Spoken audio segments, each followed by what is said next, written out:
Well, welcome to DrewOffsides. This is going to be my first ever show, and I think this is going to be one of the most important shows I have ever done. One, because it's my first, and two, because this is a very, very negative show about what they are doing to our sport. Obviously, Josh Pate and Andy and Ari have talked about this a lot, but I believe I need to get my voice out there and say my grievances.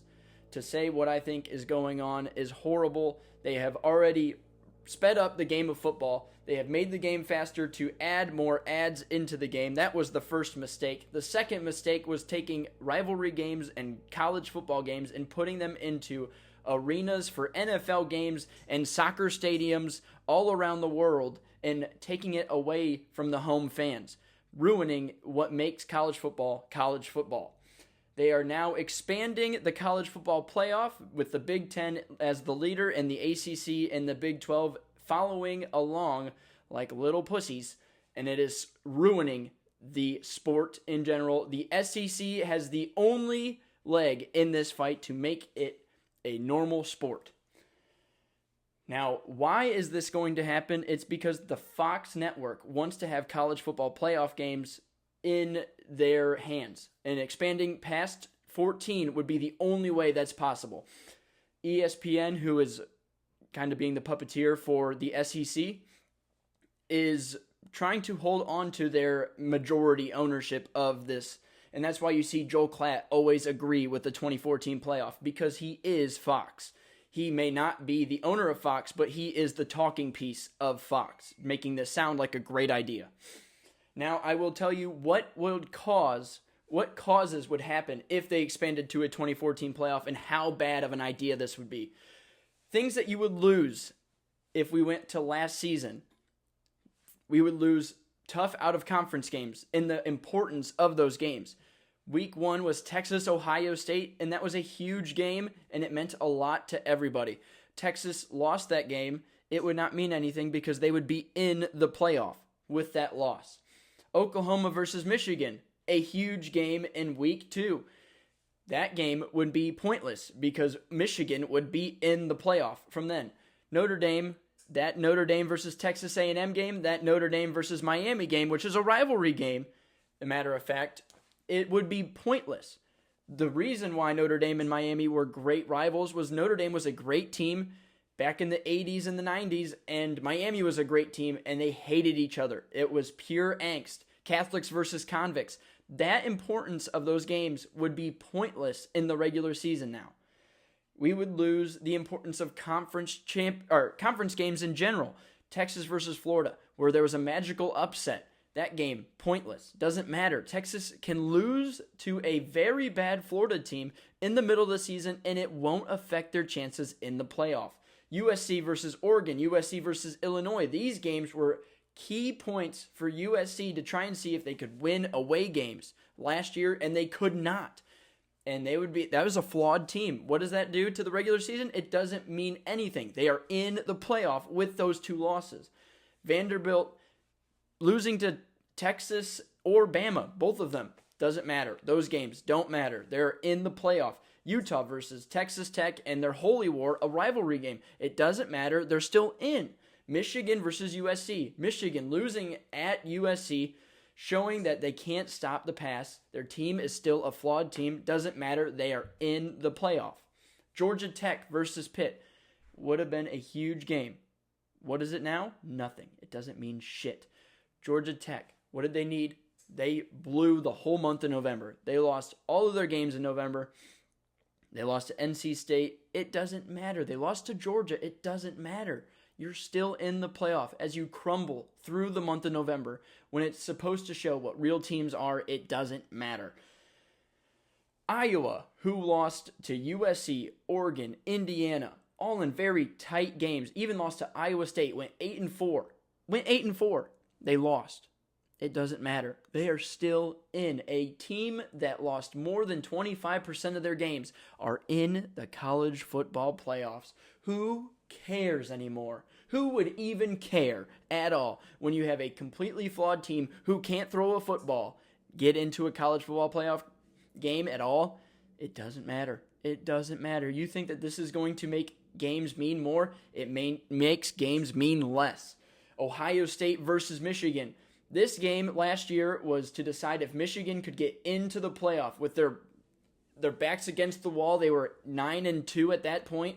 At home, they were going to beat Ohio State for the 4th time in a row. No, they did not do that, and they got kicked out of the playoffs for that reason. What does that mean for everybody? They'd still get in the playoff. They would still get in. Notre Dame versus USC. Notre Dame, backs against the wall. They needed this win to make sure that their playoff hopes would stay alive. What do? They won the game. Playoff hopes are still alive. USC's playoff hopes were still alive. Lost the game. USC out of the playoffs. Notre Dame in the playoffs. Both teams now would be in the playoffs. Notre Dame eventually not making the playoffs, though.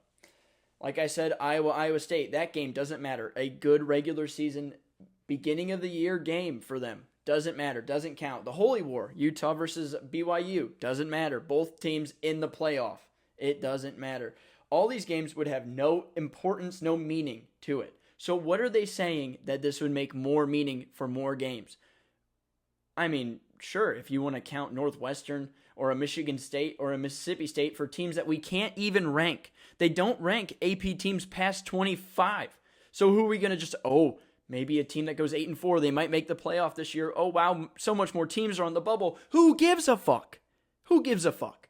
Joel Klatt, explain it to me. Explain it to me.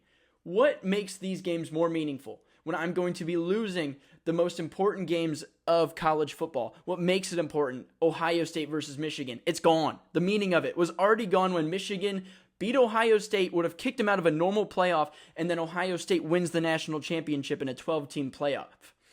How can we say that this means more now when you're looking at these rivalries that were the topic of college football are now being diminished? And basically, you're going to see teams go, we don't need to play our players. They're going to make the playoff. We need to rest them now because we got a 24-team playoff we need to play. I got to rest my $5.5 million receiver. I need to make sure that he's going to be okay. We're going to rest him so he can make it to the playoff. What does this mean for us? You're ruining the limited amount of college football games we get for a playoff that doesn't mean anything. You are going to see teams not start their players when they're beating the shit out of whoever in the first round. It doesn't matter. Now, let me tell you what would happen if we started college football playoffs all the way from 2005 to now. How many teams would consistently be in?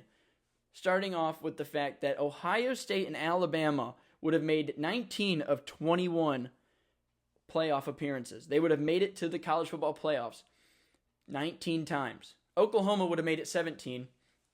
We have Clemson, Georgia, LSU, and Oregon making it 16 out of 21 times. Notre Dame, Oklahoma State making it 13 times. And USC, Texas, and Michigan making it 12 out of the 21 times in 20 years. And Michigan and USC had their worst droughts in college football history during this time period. They were awful.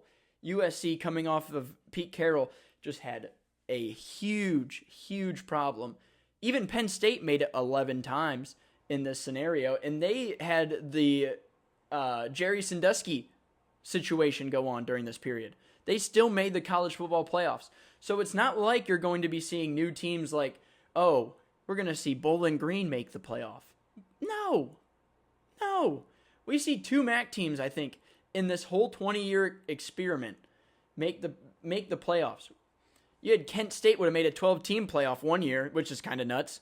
Like, if you really look at it, Kent State, I think, was a top 12 team. We had Ball State at least once.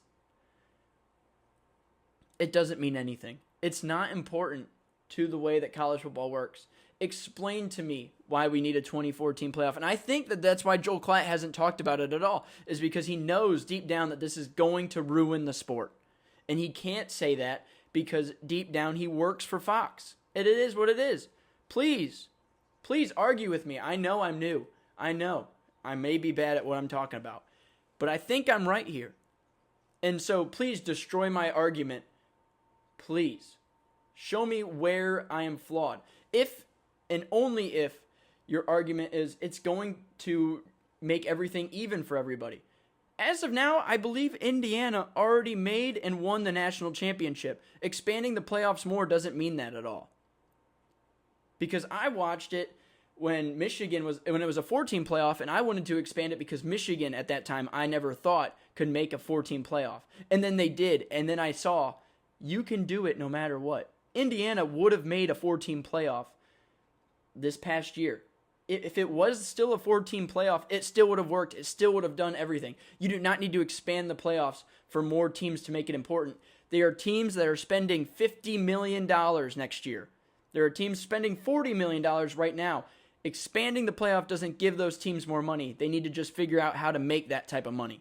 Bowling Green's not going to spend that type of money. And the only reason why I'm saying Bowling Green is because I went there.